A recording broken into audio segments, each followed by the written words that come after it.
I spoke with President Rouhani. It was the first conversation between an American president and an Iranian leader since 1979. I conveyed to President Rouhani my deep respect for the Iranian people, just as he expressed his respect for the American people. And I told him that I firmly believe that we can address the serious disagreements between our governments, reduce distrust, and begin to move beyond our difficult history. Since then, we've made progress. That's just so heartwarming. It makes me want to cry. That was the president back in March giving his Nowruz message to the Iranian people. But there was something missing, and there's been someone missing from his home, from his wife, from his children, from his country for much, much, much too long. And the story just seems to continue to get worse every time we talk to you about it, and every time we're joined by the wife of imprisoned Pastor Saeed Abedini, and that is Naghmeh Abedini. And today we're also joined by Jordan Sekulow, Executive Director of the American Center for Law and Justice. Hello, Naghmeh, and hello, Jordan. Hi, Steve. Hello. Thanks for having us. Good to talk to both of you. All right, Jordan, give us the latest. It's almost too horrific to go into. Why on earth was the pastor removed from the hospital, beaten, and taken back to prison? I mean, tell us what happened, and if there's any explanation even. Sure. It's a question, that main question is what we're trying to answer now and piece together what the family who was there when this happened was able to gather. But what we do know, Steve, is how brutal this was.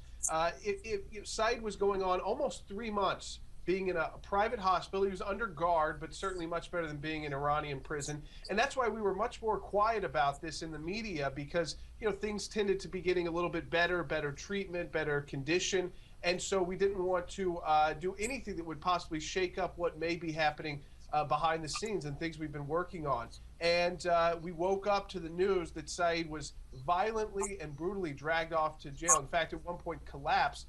The one hint we have is that a guard actually mentioned to his family that the reason for this was because of the nuclear negotiations. Now, again, this would be the opposite, Steve, of what the U.S. has tried to do, or say they've tried to do, which is not make Pastor Saeed a pawn in these negotiations, but certainly as an American who the Iranian government knows is important to people in the United States and around the world, but specifically Americans. Of course, that raises a lot of concern. Absolutely. Naghmeh, tell us how you found out about this, and what your reaction was when you found out about it. Well, it was almost deja vu from 2 years ago when I heard about his initial arrest from his family member being hysterical. His mom was there when all of this happened, and even worse than 2 years ago. I feel like 2 years ago I had some breath left in me to pursue, and this was a hard blow at a very difficult time of hoping that his release was soon. And it's just been a really hard blow on me. The kids still don't know. The kids were actually excited that he was in the hospital. They think he's not a prisoner anymore. They thought, oh, he's not in prison. He's not a prisoner anymore. He's in the hospital, So for them, that was a great relief that he was in the hospital. So I haven't shared that information with them, that he's back in the prison. But it was just a hard blow, almost too hard to get back up from it, and just realizing what next. What does this mean, and what do we do next? How do we get him home quickly? It's been too long. Well, Jordan, your group and the ACLJ has been doing such great work in representing the family, and Naghmeh. And so, what is next? I mean, what do you do immediately after finding out something like this? I mean, I can't even imagine. I mean, the little things bother me and most people, and the imperfections in our life, and then you find out that your husband, your father, your son, your whatever is being beaten in a horrific way, the furthest reaches of the world by a brutal regime. I mean, what do you do?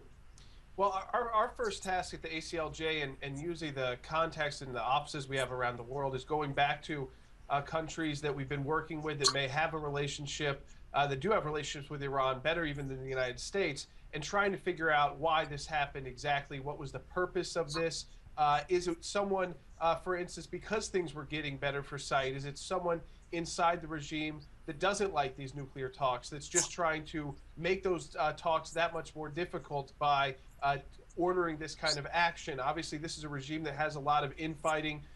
They don't have a unified message or voice all the time, and we're certainly attuned to that more than we would be if we weren't representing Saeed and the family here. And the second thing, though, is redoubled effort from the United States. You know, whatever they tried to do with trying to keep Saeed on the margins, as in their own words, of the nuclear talks, we never thought that was the right strategy. We always thought, like it or not, he's going to be part of these talks. His release was not a precondition to the talks, so he missed that opportunity.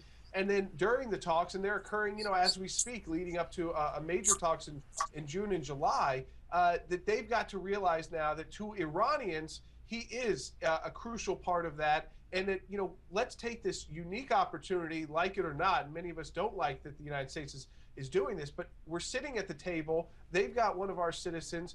We know their treatment is horrendous. We don't know how long they can survive going back and forth like this. Let's get them home, and let's realize, like it or not, they're part of those talks. You cannot separate the two. And so we've got to make that message loud and clear to our State Department.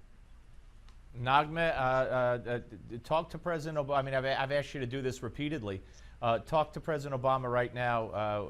How would you have him do that? What would you say to him? You know, I think that as a father, to realize what the pain our family is going through, and it's just for such a long time, but also to realize that this is a human rights issue and a religious freedom issue that if he doesn't deal with, it's going to come back and is going to be a big problem, which has already been. We're already seeing, like in Sudan, with another American citizen having his wife and his pregnant wife being charged with hanging. And so it will become bigger and bigger unless these countries like Iran see that we're serious about human rights issue and religious freedom issue. So I ask him to take this seriously, and I ask him to think about it as a father and as a husband. All right, stay where you are, guys. You're going to come back. Naghmeh Abedini and Jordan Sekulow of the ACLJ. We're going to come back and just refresh people's memories a little bit more about how all this happened and what he's been through, Pastor Abedini's been through so far on the Steve Malzberg Show. Don't go away.